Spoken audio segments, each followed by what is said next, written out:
Good morning. Welcome to Trading Hour. I'm Reema Tendulkar. With me is Vivek Iyer. Vivek, call it Trump tantrum, but markets are selling off, right? After a positive start and positive global markets, even right now, the Hang Seng is up more than 1%, and you've got a little bit of green on the other Asian markets. The Indian markets are at the day's low. The only thing you could say is, by way of a little bit of a relief or respite, is that at least in the last 30 minutes, there hasn't been a recovery, but at least the selling pressure has not accelerated. So we're still down close to about 170 points lower on the Nifty. The Sensex is down 750 points. We're staring at a cut of about 0.8, 0.9%. Banks are under pressure. Mid-caps are bearing the brunt of the weakness. The mid-cap index down 1.8%, small-cap index down 1.5%. And the advanced decline ratio stands at 1:3. And just going by the earnings reaction that we've seen in Zomato, Dixon, it tells you that even if there is growth, perhaps the markets have just run ahead of themselves in terms of overvaluing these companies, and now those trades are unwinding.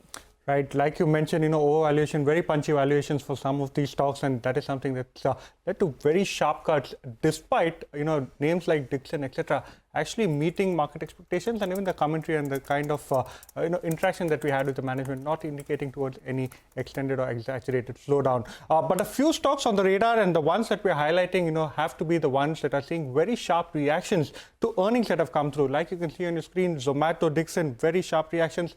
MCX is another name, good set of results, but again, Morgan Stanley has highlighted that there could be some derating in case, volumes continue to trend lower. And also have a look at names like Newgen Software came out with its numbers during market hours yesterday, down almost 13% today. Obura Realty, that's another name that's seeing a very sharp sell-off. All of this are post Q3 results. The other stock on the radar, one stock that's managing to hold out in the green is actually Apollo Hospitals.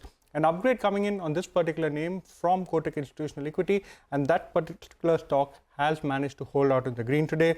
On the other hand, Mankind Pharma, seeing a downgrade from Macquarie, and that particular stock also under pressure today. Overall, market breadth, Reema, very, very weak, very much in favor of the declines, and very sharp reactions to even slight earnings misses or punchy valuations is what we are seeing on the screen today. Okay, let's straight away get then to the first corporate on our show, and that's Jammu and Kashmir Bank. The bank's slippages and gross NPAs rose sequentially in Q3.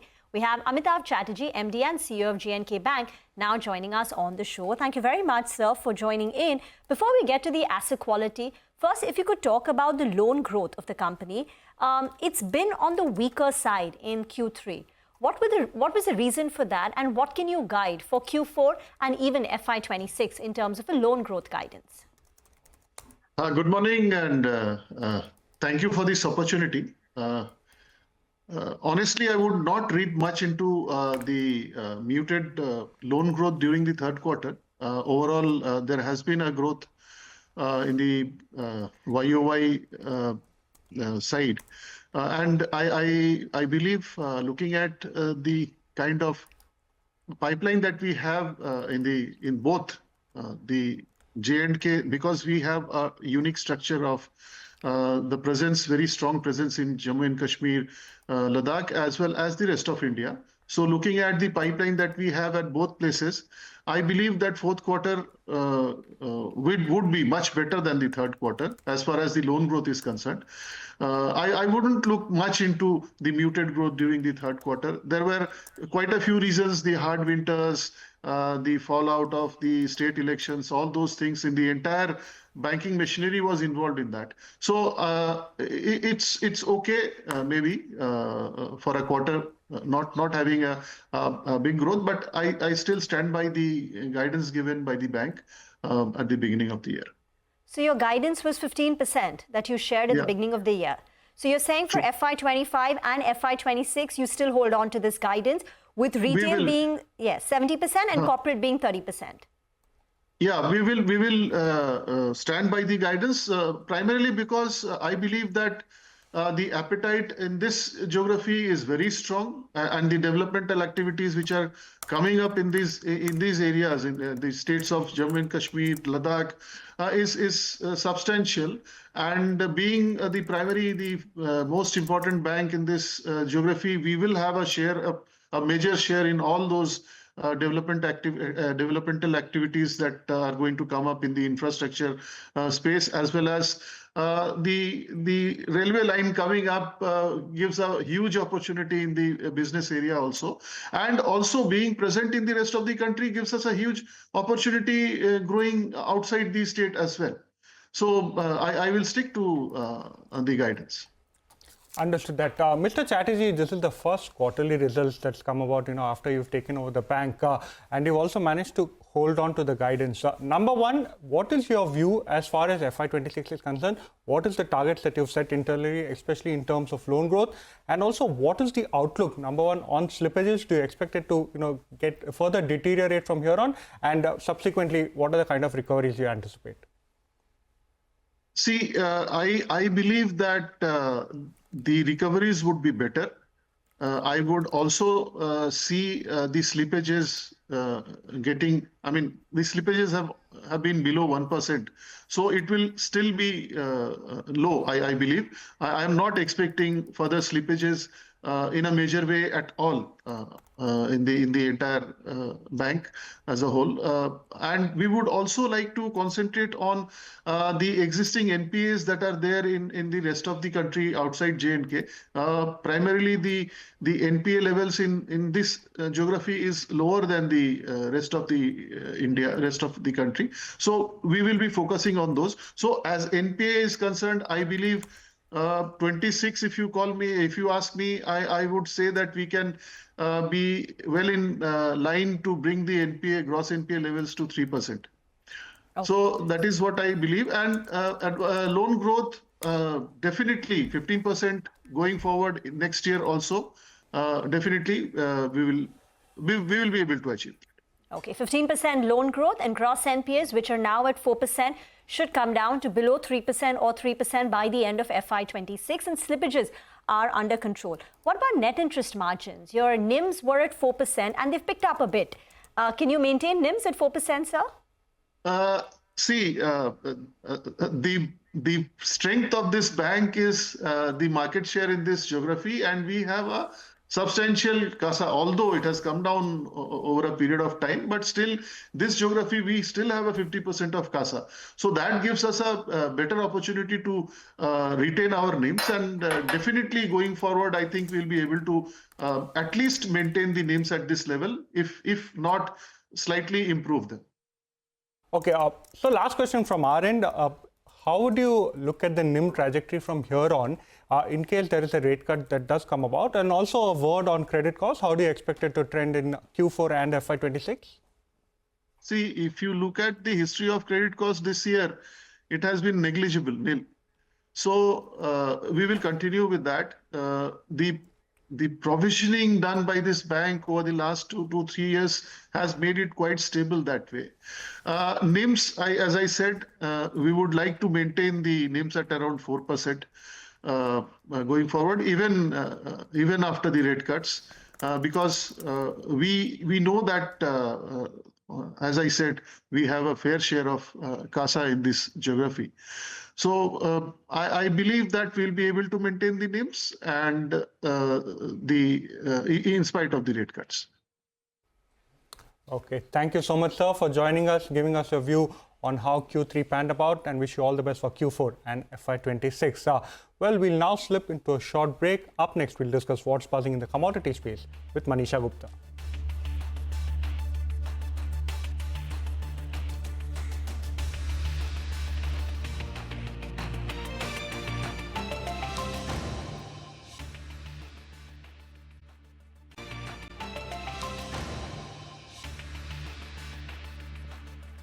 Welcome back to Trading Hour. Well, we are now shifting focus to the commodity space. Manisha joins in, and today we are focusing on crude and natural gas. Thank you for that, Vivek. Well, absolutely. We're looking at high volatile moves coming in for this one. The crude oil prices yesterday saw a decline as the US President Trump was talking. But since then, we've seen a bit of a gain coming in from those kind of levels. Well, flat on your screens at this point in time. As far as the natural gas prices go, we did see a 2-year high onto this one. And there is a bit of a decline for this one as well. Well, one thing that led to some support initially was the decline in US dollar index from 2-year highs. And that one continues to trade on a weaker trend right now. But there is just so much that has happened in the last 24 hours, which the markets are reacting to. Well, one, the US president has repealed 2023 memo that the banned oil drilling in 16 million acres of Arctic. So that tells you that there is going to be more crude availability going forward. And that is the reason that the Brent prices are slightly higher. And there's a big discount that we have seen come in for the US crude oil prices, almost to around $3 to $4 of a gap at this point in time. The second thing that the US president did was revoking the 2021 order that ensured 50% of all vehicles sold in 2030 were EV. So that means that the fossil fuel demand is going to be stronger going forward. The third thing is uncertainty on potential adjustments that we have in sense of US sanctions on Russia. The fourth thing really the markets are looking at is that while the the US president refrained from making any concrete changes to trade policy, but then he's put forth a date of 1st of Feb. That is when you will see additional tariffs coming in countries like Mexico and Canada. So that is still in the limbo there.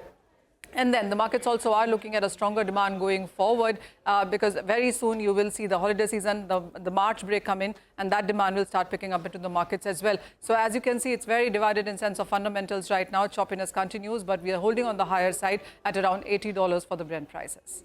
Okay, thank you very much for that. By the way, HAL, Hindustan Aeronautics, is a stock we should look at.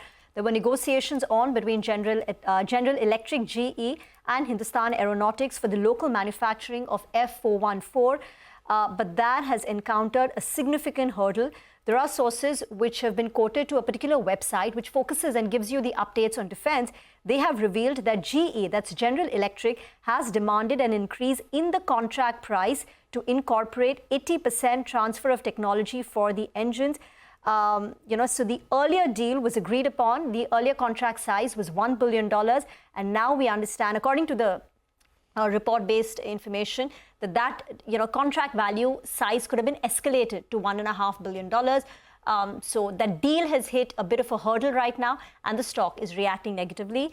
CNBC-TV18 has not independently verified of the deal, but the news report, the article, website goes on to say, despite this, HAL remains optimistic about concluding the engine deal with GE before the end of March 2025. However, the ongoing discussions over the revised pricing could extend the timeline as both parties work towards reaching a mutually acceptable agreement. Stock is down close to about 3%.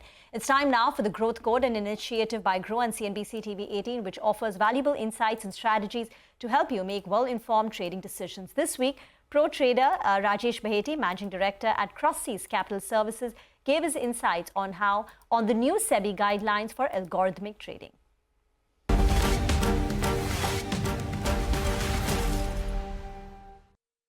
So currently, there is no real regulation as such that debars anybody from trading in algorithms or using algorithmic trading. What is happening is there are two kinds of algorithmic trading strategies that are being deployed today.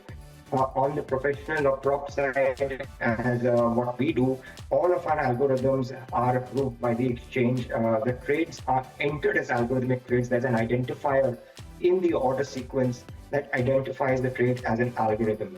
What is happening with the discount brokerages is that they are exposing their APIs, and anybody with access to that API can either write their own code, or there are some pre-authorized vendors who have already matched their trading strategies to these APIs, and they are farming it out to the retail public. And these trades typically don't get registered in terms of an order identified as an algo trade, but rather as a standard internet trade. And I think SEBI has a problem with that. They don't want the algo trades to be identified as standard internet-based trades.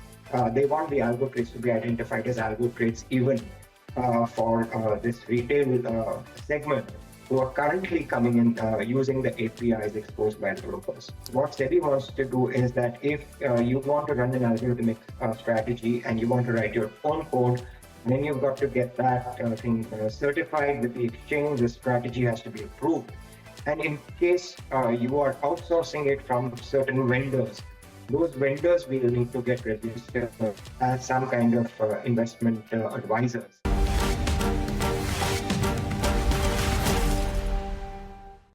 Get into a break. On the other side, we'll discuss market technicals. Mitesh Thakkar joins in with his top trading bets.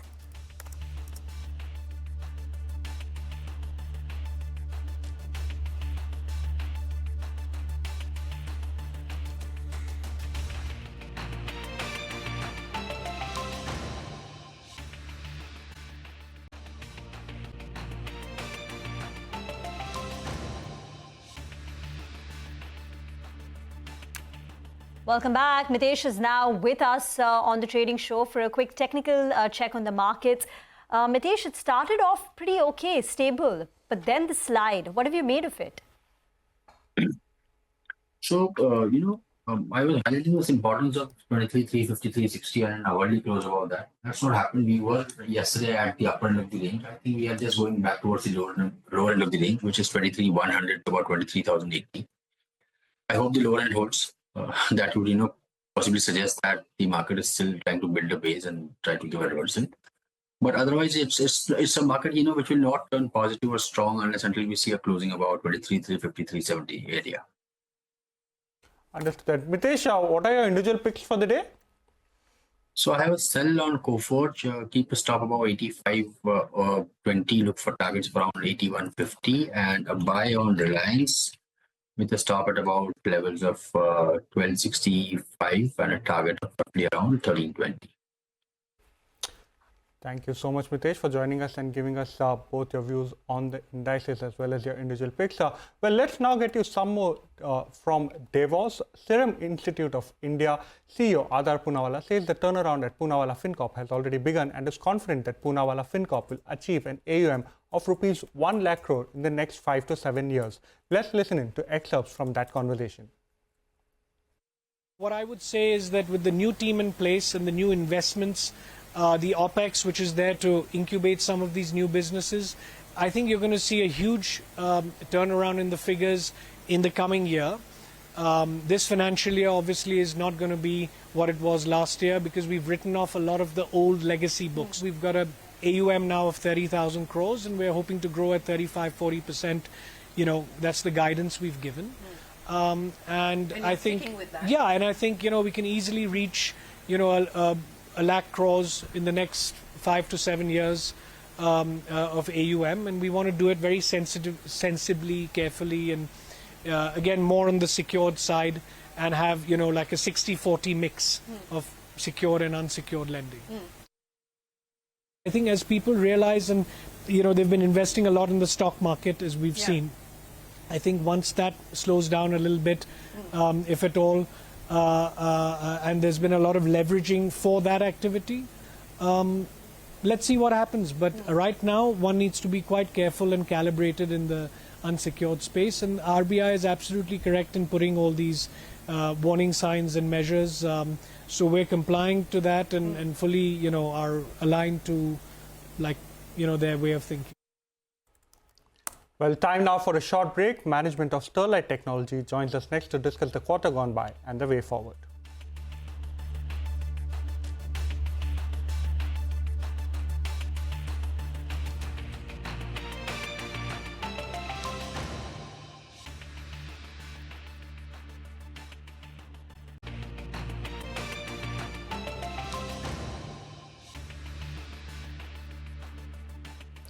Welcome back to Trading Hour. Well, let's listen in to another exclusive conversation from Davos. Shireen caught up with Cognizant CEO Ravi Kumar S. and spoke to him about the Trump administration's impact on tech and also explains the AI opportunity for tech services company. Let's listen in. I'm hoping there's going to be less regulation that will help financial services. I'm hoping there's going to be a significant relook at taxes. So all of it which the Trump administration has spoken about. So it's in general good for businesses. So let's see how it goes. I mean, the economy is on a high in the U.S. with just 2%, less than 2% unemployment, less than 3% inflation. But and consumer confidence consumer confidence is pretty good. So I'm very, very hopeful that things are going to look up. In terms of spends at this point in time, and again, without talking specifics, what's the outlook in terms of spending now that, some of the big ticket events are out of the way? We had spoken about how there was a pause, but is there now a pickup? I mentioned this before. We are in this unique phase of navigation where there's a period of change and a period of uncertainty. And the uncertainty is a little bit now, in some ways, calming down. But the period of change around us is significant. I mean, the AI wave is just, the opportunity is just out of the world for enterprises. And the kind of work which needs to be done to take the raw power of AI and make it enterprise grade there's so much heavy lift needed that I'm excited about the future of tech services. I'm excited about India. I mean, India has a very significant role to play. So I'm excited about the fact that Cognizant has this unique confluence of having a big presence in India and leverage upon it. And equally, the future of tech services. There are CEOs who will tell you that AI will actually make tech services a loser, and some will tell you that it will be a winner. I'm a big believer that it is going to be a winner. And that's why I'm excited about the future of IT services. Well, let's talk about the future of IT services, because how do you see the model changing in an AI world? You know, you walk down this promenade and everyone has an AI slogan, including you. And I just met with your AI head. And, you know, ChatGPT provided that breakout moment in terms of mainstreaming AI. But from an IT services perspective, how does it change your operating model? The work we do. I mean, writing software and software development cycles, that's going to be run by machines. And because it's going to be run by machines, people think, what are people going to do if software is going to be written by machines? Uniquely, writing code is one of the biggest use cases for AI. So 30% of my code is written by machines. So what are people going to do? So on that vector, I believe the elasticity for spend for technology is so high that every time something like this has happened, we have actually seen more technology spent, the backlog getting cleared, and more importantly, we have tech debt on balance sheets which will actually come out. Okay, he's a firm believer that AI will make tech companies a winner in the future. Get into a break. On the other side, we'll get chatting with the management of Sterlite Technologies. They'll join in to discuss the quarter gone by and the way forward.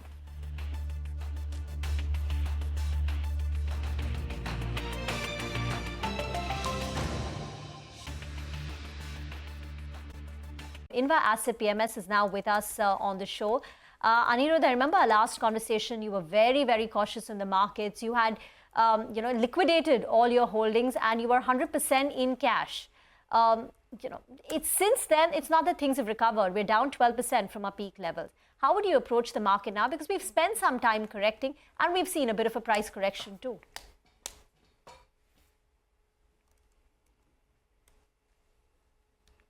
I think you're on mute. So sorry. Okay. So thank you for having me. A very good morning to all the viewers of CNBC-TV18. Yeah, we have been, as you rightly said, we have been sitting for cash for quite a long period of time. And I think the status quo still remains. We are still sitting on cash, though we see a lot of interesting opportunities now arising, especially today. And yes, but we still feel that there is a little bit more pain to go. I think this market has transformed its, way of functioning all the way from June 2022 to, we can say, end September or October 2024. We were seeing a market which was, buy on dips. And I believe now this market has transformed into sell on rises. And I think the valuation and the growth prospects in the market are still not supporting the valuations out there. How much lower at an index level do we need to go for you to be more comfortable at a headline in the broader sense? See, I believe at least sub 22K is where we should look at the indexes. And all these indexes the Nifty mid cap, small cap, even the Nifty, they have a tendency to approach 500-day moving averages, be it simple or exponential during a bull market correction. And we clearly are in a bull market correction. We may have periods where we may rise, but I believe, as I said earlier, all these rises should be an opportunity to book profits. We have earned wonderful profits in the last 2 years. And somewhere this correction, you can, relook at your stocks wherever the excesses are. You can shift to those stocks where the valuation is now in a comfort zone, or you expect them to be in comfort zone. The valuations where the valuations are higher, you can just wait a bit, not jump into the momentum that is going on into the market. Anirudh, we got that point. Anirudh, help us sift through various sectors. Where is it that you continue to see excessive valuation? And like you mentioned at the start, today especially, you do see a few pockets of opportunity. So which are the sectors you like currently, and which are the sectors that you will continue to avoid? See, if we look at the overall context, we are seeing economic slowdown in India. So whenever this happens, the worst hit are the financial institutions. That is clearly being reflected in the bank Nifty. Now, the big boys, HDFCs and the Kotaks and all, are somewhere we believe that the earliest shoots of recovery should come from, because these are the people who do the good lending. And whenever the economy recovers, these will be the people who will lead the recovery. So going forward, some value is seen in this sector. Also, I believe you have to look at from the other point of view, where the sectors which are okay but were highly inflated, something like say maybe a Zomato, or something like say a Dixon Technologies. All these sectors which are the new age sectors of India, which are I connect them to the consumer side of it, and very expensive. Somewhere the correction has started in these names as well. And I believe a good opportunity in coming times in the next couple of months should be seen in such stocks. They had become the darlings of the market, and now they are due for their rightful correction. So you have to make sure that you have a balance of both stocks which are expensive but are the stocks which are growing. On the other hand, stocks which are fundamentally very strong but did not perform that well. So yeah, these are the sectors that we are looking at. But would you go out there and buy a Dixon, a Zomato, a Swiggy, a Paytm after the correction, or would you wait for lower levels? I believe we would start nibbling into something like a Zomato, if that is the right way to say it. And still, I believe the valuations at something like a Dixon Technologies are very high. And I think there'll be more negative surprises than positive going forward. So we are still waiting for them to correct. How do you like the metals and mining space in the current scenario, especially given the kind of a cool-off that the dollar index saw? Do you think that's one particular space that investors can once again look at? I think it's too early for us to, say that the dollar index has topped out. I personally, I do not believe so. I think whatever rally a little bit, if we can say that, or a dead cat bounce, if we can say that, is happening in metals, is just because of the China growth that has come in. The dollar index, I still believe, is in a dangerous territory, and one should keep a very close watch at it. I think nothing has changed. Things will take some time. Just Donald Trump swearing in does not change anything in the market. The US inflation problem is still there. He recognized it yesterday in his inaugural speech as well. And out of I believe all the UN cry out there, the reality is the US inflation and the lack of global growth. This is something that you will have to, fight out in the real world. Rest all is like a Bollywood film where you're talking too much and not delivering that much, is what I could make out of Donald Trump's speech yesterday. So the US inflation is still a problem, and until this US inflation problem solves, I don't think that the dollar index is gonna come down. We see higher levels for the dollar index, and then automatically lower levels for developing market equity indexes. Anirudh, thank you very much for joining in. Day one of the Trump administration, and already unpredictability and volatility is evident in our markets. The mid-cap index...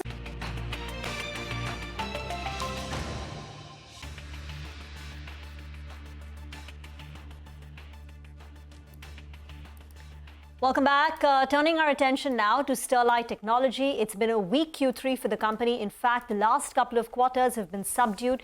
For the last 6 quarters, the company has been reporting a negative revenue growth on a year-on-year basis. In Q3, Revenues were down 10% quarter on quarter and down 4.5% on a year-on-year basis. Ankit Agarwal, Managing Director at Sterlite Technologies, is with us on the show. Ankit, thank you very much for joining in. First, just zooming out for the benefit of our viewers, it's been tough for the last 1.5 years. What are the top 3 pain points for you? Hi, Rima. Thank you for having me on the show. So I think as we've been guiding the market, I think principally we've been focused on creating our innovations and taking our products, especially into Europe and North America. Particularly in North America, we've seen a huge amount of inventory, excess inventory with our customers on the telecom operators and fiber operators. That has definitely been reducing quarter on quarter, and we've seen that now meaningfully come down over the last 6 quarters. And I definitely believe that where we stand now in the next 1 or 2 quarters, we will see a strong return in demand in terms of the optic fiber cable and the connectivity requirements. So I think this has been the primary driver for the demand. As a result of this, our factory utilizations have been in that 50% range. And we have definitely seen that we have a very strong operating leverage. So this 10-12% EBITDA margins that we are running currently will move towards 20% very, very quickly as we move towards around 70% utilization. So I think we're just at that tipping point where as we see this demand coming back and we see growth in our cable and connectivity on the back of 5G, data center and everything else, we're quite confident that we'll move back towards the 20% EBITDA margins. By when, Ankit? And do you think in FY26 margins get back to 20% and on the top line there is growth? When does the recovery kickstart? Absolutely. So I think we're just 1 or 2 quarters away from that. We're already seeing increased interest from our customers. Our pipeline is strong, both on the cable business as well as on the services business. So I think from a pipeline perspective, we are confident. We've been focusing on 2 or 3 things. One is working very, very closely with our customers and innovating. We've actually increased our patent count to north of 700 patents now. On the second part, we've been focused on our cost structure. And if you look at our fixed costs, people costs, admin costs, all of that has come down steadily. And that is also further contributing to our profitability. So I think with all of this coming in, we do believe our revenues will be higher in the coming year, and also our profitability will improve. Most importantly, we're also working on cash generation. And post QIP, we had a meaningful reduction in our debt. But now we're also looking at how do we generate more cash from the business and then reduce our debt further in the coming year. Ankit, you've been quite selective in the services business, which has actually impacted your top line, but margins have been stable or improving, especially in that particular segment. How much would you like to scale up this particular business to, and what are your margin aspirations here? Yeah, absolutely. You're spot on. I think we've been guiding that we're going to be very, very selective in the kinds of projects we take up. Broadly, we've been saying that, look, we want to look at opportunities in the PSU, in the private space, but more and more on the system integration and value-added services. That's really where we're focusing. You will see us winning more and more of data centers / system integration projects going forward. I must say that our pipeline is stronger than it's ever been in this services business. So we're very excited with the kind of opportunities coming up.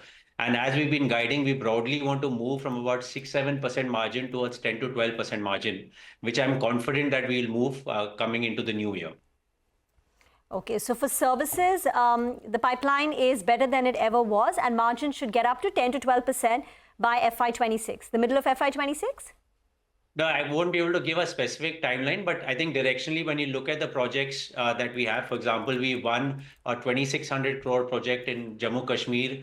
We do expect the APO for that to come into us in the next few weeks.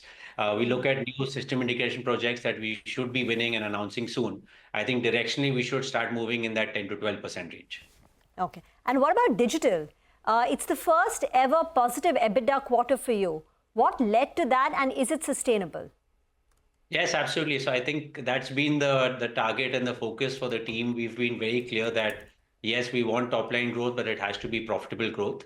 So far, we've got to our first EBITDA profitability, and eventually the whole thought process is we should have cash profit in the business. So I think, again, we are broadly running at about 70-75 crores revenue per quarter. As that moves towards, say, 90 to 100 crores, we're confident that we should have cash profit as well. So that's really the focus. We have some marquee customers in the US and globally, and we're very confident that as we keep scaling that up, we should move to cash profitability in that business. Ankit, give us a sense of how you expect order book trends to pan out. On a year-on-year basis, it's down, but sequentially it's up. So Q4, what is the executable order book? FY26, where does it stand at? And how is the pipeline looking, if you could give us a sense of both domestic as well as international? Yes, absolutely. So just to give you a background, this is kind of 3 or 4 trends that are happening in parallel. We've clearly got massive rollouts still going on for 5G globally, where you've got to connect all your tower sites, 70-80% of them to fiber. The second major trend you have is fiber to the home, both urban and rural. On the rural side, you've got massive government projects going on in the US, in India, etc., like BharatNet. And then the third major trend that we're seeing is because of this advent of AI, you're seeing far more fibers required within the data centers and to connect the data centers to the scale of 5 to 10 times. So as we get more and more of these AI-built DCs, we're going to see more and more of fiber requirements. One very important trend we're seeing in our own business is that our data center plus enterprise segment, which is a customer segment for us, contributed to more than 20% of our revenue. So that's a very interesting and fast-growing segment for us that will pan out over the next 3 to 5 years as well. So when I look at all of these 3 trends combined, I really believe that we're at that tipping point where things should start improving. As I said earlier, our pipeline is already growing both for our cable and our connectivity. Our attach rate is north of 20%. So really from us now is about really making sure the pipeline pans out. We execute on this and our factories get utilized from north of 70%. At that level, we've proven in the past that we can clearly get 20% EBITDA margins. Ankit, one last question. The global services business, it was supposed to be demerged, listed. What is the timeline for that? Are you on track? Yes, absolutely. So I think broadly we're looking at end of Q4 or early Q1. And again, I think that's a tremendous opportunity to create value. As I said, we really see the services business looking to scale up and scale up profitably from here. So post the demerger, I think there can be very good value creation for shareholders. Thank you so much, Ankit, for joining us, giving us a sense of how Q3 panned out, how Q4 is looking, and we wish you all the best for FY26 as well. Let's now take a short break. Up next, we'll discuss market fundamentals with Anirudh Garg from Invaset PMS.